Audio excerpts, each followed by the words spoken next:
Bonjour tout le monde, ici Maman qui peut. On se retrouve pour vous présenter un site qui va vous aider à faire vos recherches.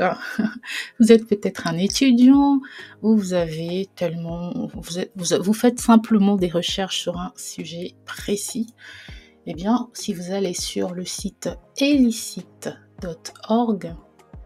vous avez un assistant de recherche. Vous voyez en haut, il y a marqué AI Research Assistant. Donc, vous avez le choix, soit vous cherchez, faites ici votre recherche, soit vous pouvez aussi juste charger un document. Donc, on va faire les deux. Donc, je vais juste dupliquer ma page. Et je vais commencer par taper une recherche. Donc là, par exemple, on a des effets de recherche. Donc, on peut juste se servir de ce que nous avons là. C'est quoi, par exemple, l'effet des suppléments offerts sur l'anémie? On va cliquer dessus. On va voir ce que ça va nous générer. Donc, vous voyez, ça va nous donner toute une liste de documents sur lesquels nous pouvons baser notre recherche. Donc, quand vous faites des recherches, bien sûr, vous avez besoin de trouver des sources parce que ces sources-là, vous allez devoir les référencer dans votre mémoire, si c'est pour préparer un mémoire étudiant.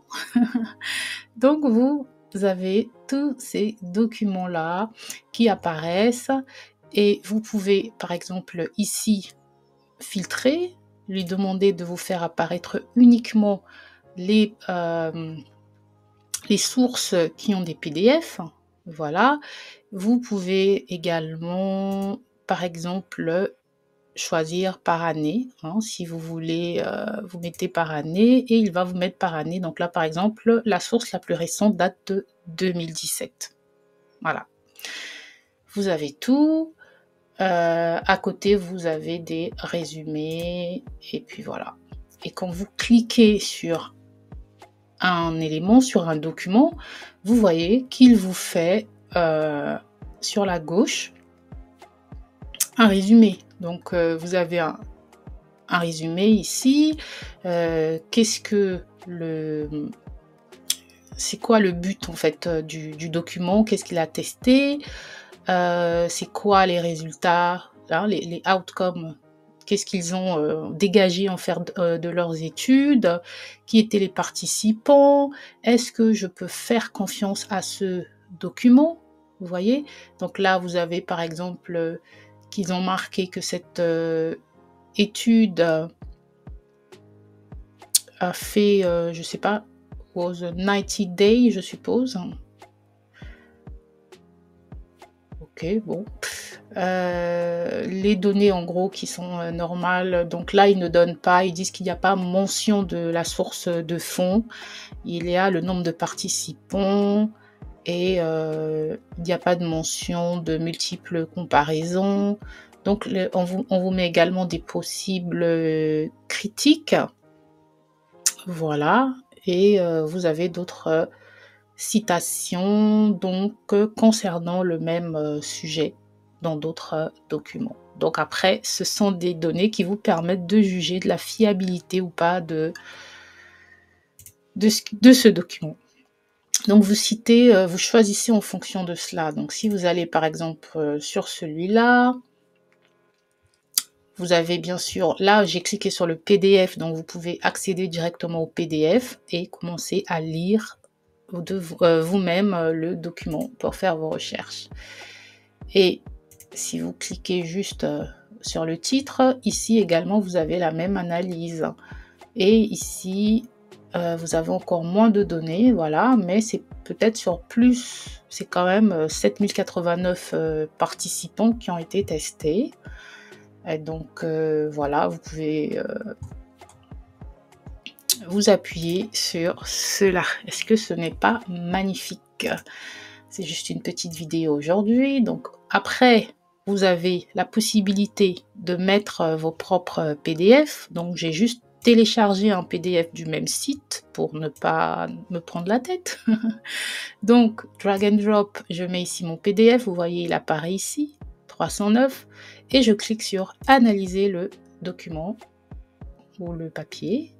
Et là, vous voyez que Voilà, donc ça veut dire que vous pouvez même écrire vous-même votre thèse, vous écrivez votre document, votre recherche, vous la téléchargez sur vous téléchargez sur ce site et ensuite vous pouvez tout simplement cliquer dessus et ils vont vous dire, ils vont vous résumer voilà le contenu de votre document.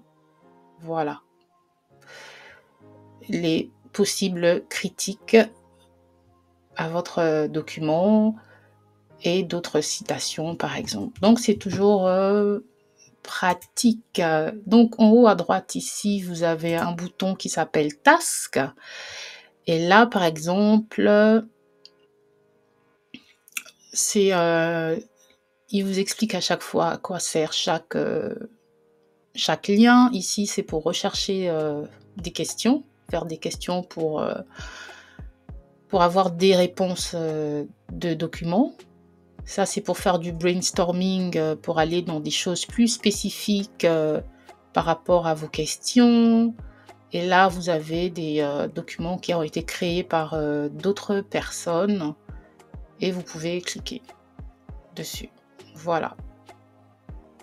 Là, vous avez une option Rephrase que je n'ai pas testé, donc je vais cliquer dessus. Donc je suppose que c'est une option qui vous permet de reformuler vos phrases.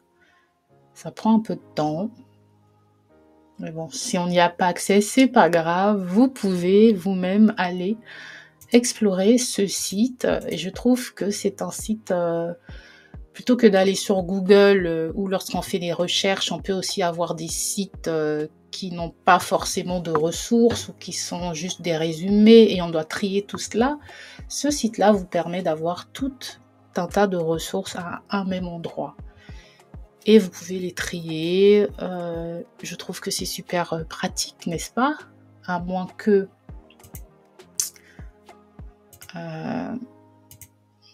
voilà.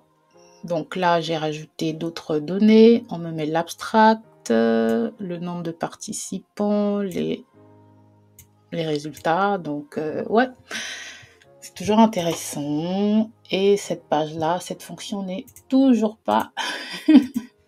Elle ne marche toujours pas. Donc soit il y a trop de monde en ce moment qui utilise le site, soit c'est un bug. Je ne sais pas. Donc vous pouvez, vous voyez,